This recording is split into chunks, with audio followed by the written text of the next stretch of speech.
চরকি অ্যাওয়ার্ডে এসে খুবই ভালো লাগছে, কারণ ঢুকেই দেখলাম যে এত সুন্দর একটা এনভায়রনমেন্ট, মানে থাকে না যে দেখেই মনে হচ্ছে একটা আড্ডার জায়গা। সো আমরা আসলে এই ধরনের প্রোগ্রামগুলোতে আমরা যখন আসি, তো এটা আমাদের সবারই আমার মনে হয় ভালো লাগার একটা বিষয় থাকে, যে সবার সাথে দেখা হবে, গল্প হবে, আড্ডা হবে। তো সেই পাশে যদি এরকম সুন্দর একটা এনভায়রনমেন্ট ক্রিয়েট করে দেয়া যায়, তাহলে তো সেটা আরও দ্বিগুণ হয়ে যায়। সো খুবই ভালো লাগছে।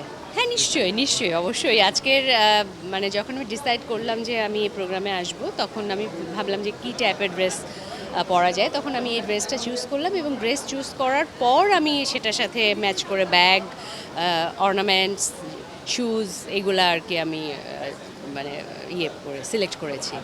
আচ্ছা, আমি আর্জেন্টিনাকে সাপোর্ট করি। আমি অনেক বেশি ফুটবল বুঝি না আসলে, যেটা আমি খুবই মানে সরল স্বীকারোক্তি আমি করলাম। তারপরও এই যে একটা উন্মাদনা সারা বিশ্ব জুড়ে, এটা এটা আমি অনেক এনজয় করি।